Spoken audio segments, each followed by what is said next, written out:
27वां अध्याय। दक्ष द्वारा महान यज्ञ का आयोजन। ब्रह्मा जी बोले, हे महर्षि नारद, इस प्रकार क्रोधित व अपमानित दक्ष ने कनखल नामक तीर्थ में एक बहुत बड़े यज्ञ का आयोजन किया। उस यज्ञ में उन्होंने सभी देवर्षियों, महर्षियों तथा देवताओं को दीक्षा देने के लिए बुलाया। अगस्त्य, कश्यप, अत्रि, वामदेव, भृगु, दधीचि, भगवान व्यास, भारद्वाज, गौतम, पैल, पराशर, गर्ग, भार्गव, ककुश, सित, सुमंतु, त्रिक, कंक और वैशंपायन सहित अनेक ऋषि मुनि अपनी पत्नियों व पुत्रों सहित प्रजापति दक्ष के यज्ञ में सम्मिलित हुए। समस्त देवता अपने देवगणों के साथ प्रसन्नतापूर्वक यज्ञ में गए। अपने पुत्र दक्ष की प्रार्थना स्वीकार करके मैं विश्वस्रष्टा ब्रह्मा और बैकुंठ लोक से भगवान विष्णु भी उस यज्ञ में पहुंचे। वहां दक्ष ने सभी पधारे हुए अतिथियों का खूब आदर सत्कार किया। उस यज्ञ के स्थान का निर्माण देवताओं के शिल्पी विश्वकर्मा द्वारा किया गया था। विश्वकर्मा ने बहुत से दिव्य भवनों का निर्माण किया। उन भवनों में दक्ष ने यज्ञ में पधारे अतिथियों को ठहराया। दक्ष ने भृगु ऋषि को द्विज बनाया। भगवान विष्णु यज्ञ के अधिष्ठाता थे। इस विधि को मैंने ही बताया। दक्ष सुंदर रूप धारण कर यज्ञ मंडल में उपस्थित था। उस महान यज्ञ में 88,000 आक्षी एक साथ हवन कर सकते थे। 64,000 देवर्षि मंत्रों का उच्चारण कर रहे थे। सभी मग्न होकर वेद मंत्रों का गान कर रहे थे। दक्ष ने उस महायज्ञ में गंधर्वों, विद्याधरों, सिद्धों, 12 आदित्यों व उनके गणों तथा नागों को भी आमंत्रित किया था। साथ ही देश विदेश के अनेक राजा उसमें उपस्थित थे, जो अपनी सेना एवं दरबारियों सहित यज्ञ में पधारे थे। कौतुक और मंगलाचार कर दक्ष ने यज्ञ की दीक्षा ली, परंतु उस दुरात्मा दक्ष ने त्रिलोकीनाथ करुणानिधि था न भगवान शिव को यज्ञ के लिए निमंत्रण नहीं भेजा था, न ही अपनी पुत्री सती को ही बुलाया था। दक्ष के अनुसार भगवान शिव कपालधारी हैं, इसीलिए उन्हें यज्ञ में स्थान देना गलत है।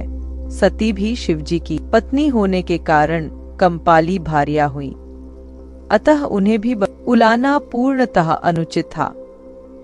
दक्ष का यज्ञ महोत्सव अत्यंत धूमधाम एवं हर्ष उल्लास से आरंभ हुआ। सभी ऋषि मुनि अपने अपने कार्य में संलग्न हो गए। तभी वहां महर्षि दधीचि पधारे।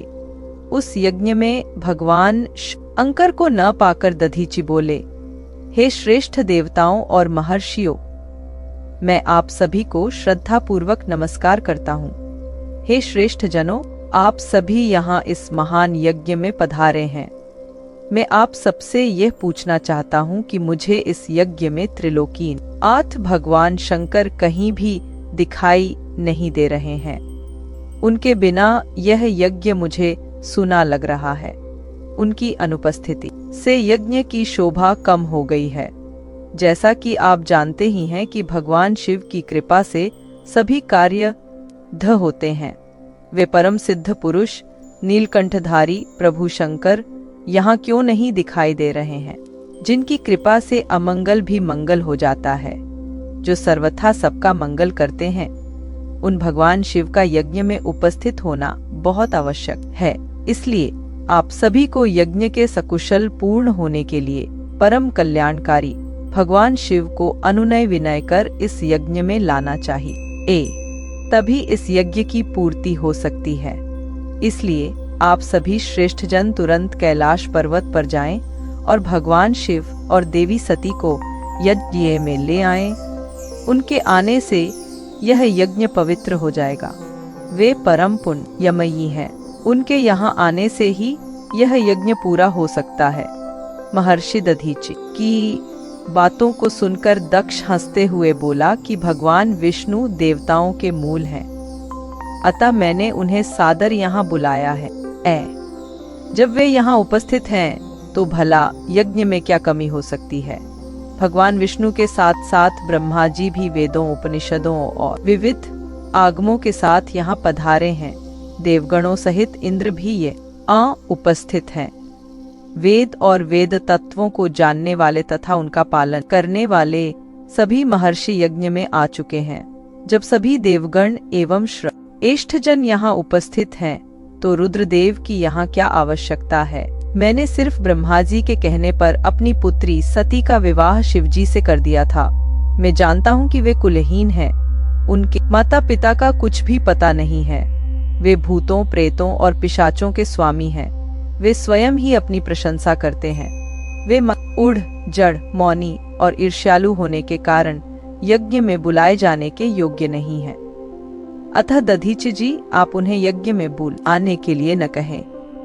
आप सब शिमुनि मिलकर अपने सहयोग से मेरे इस यज्ञ को सफल बनाएं। दक्ष की बात सुनकर दधीचि मुनि बोले, हे दक्ष, परम कल्याणकारी भगवान शिव को यज्ञ में न बुलाकर तुमने इस यज्ञ को पहले ही भंग कर दिया है। यह यज्ञ कहलाने लायक ही नहीं है।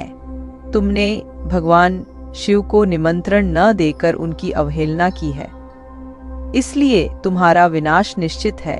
यह कहकर दधीचि वहां से अपने आश्रम चले गए। उनके पीछे पीछे भगवान शिव का अनुसरण करने आले सभी ऋषि मुनि भी वहां से चले गए। दक्ष के समर्थकों ने यह छोड़कर गए। शिव मुनियों के प्रति व्यंग्य भरे वचनों का प्रयोग किया। इस प्रकार प्रसन्न होकर दक्ष बोलने लगे, ये बहुत अच्छी बात है कि मंदबुद्धि और मिथ्यावाद में लगे दुराचारी मनुष्य सभी इस यज्ञ का त्याग करके स्वयं ही चले गए हैं।